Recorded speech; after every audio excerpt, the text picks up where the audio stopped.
রাত্রের বাজে 3:15 আর আমি এখন ঢাকা শহর ঘুরতেছি। আমাকে দেখা যাচ্ছে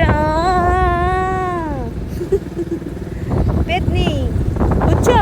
আমার অনেক পেস্টি খাইতে ইচ্ছা করতেছে, পেস্টি নাইলে পুরি নাইলে রসগোল্লা এটি খাইতে ইচ্ছা করতেছে। স্যারের আমি পাঠাইছি, স্যারে খুঁজছে পুরো আফতাবনগর, কিন্তু আমি বিশ্বাস করি নাই যে না পাউন যাইবই। কারণ আমাকে নারায়ণগঞ্জ তো অনেক রাত পর্যন্ত সব কিছু খোলা থাকে। পরে হ্যাঁ আমার আফতাবনগরের বাইরে সুদ্ধা লয়ে আইছে।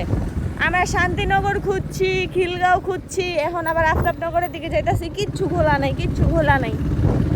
এবারে ভালো আছে, এবারে হইলো আমারে লয়ে আইছে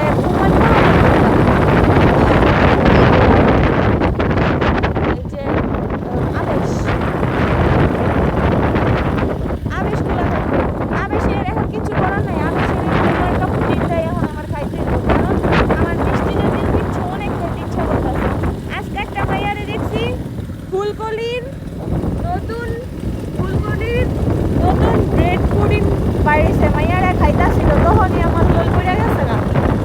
পরে হইলো এটা কি বাজার তালতলা মার্কেটে, দেখো তালতলা মার্কেটের সামনে আমরা, দেখছো তো হইলো ওই মেয়েরটা দেখে আমার তখনই লোল পড়ছে। আর এখনো লোল কথা কইতে লোল পড়তেছে ভাই, বুঝছো? কথা কইতে লোল পড়তেছে, কোনো জায়গায় কিছু পাইতেছে না। এখন আমি কি করব রে? কি আমরা হাসেনকে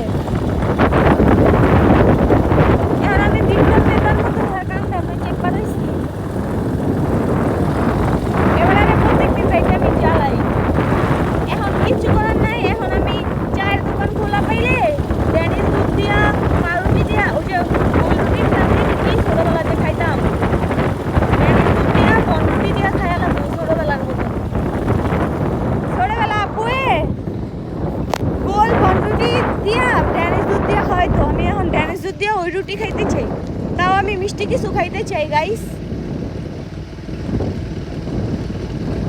ওই কিছুই খোলা নাই গাইস। আগে ফুচকাওয়ালারা বইতো পিচ্ছি বেবি ফুচকা বানাইতো, যে এইরা পিচ্ছি ফুচকা, কোনো খিলগার কিচ্ছু খোলা নাই গাইস। এখানে ফুটপাতের এই জায়গাতে আমি টি শার্ট কিনি, মাঝে ট্রাউজারও কিনি, মাঝে পছন্দ হইলে, বুঝছো?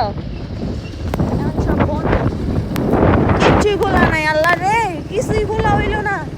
শান্তিনগরও গেছিলাম, সিক্রেট রেসিপির সামনে একটা সুপার শপ আছে, ওইটার মধ্যে একটা লিচির পুডিং আছে, হেরা খুঁজতে হেরাও পাই নাই। ঠান্ডায় আমার গলা বয়ে যেতেছে। কিন্তু গাইস দেখো আমার নাইট ড্রেসটা কত সুন্দর, পার্পল কালার, দেখো, দেখছো?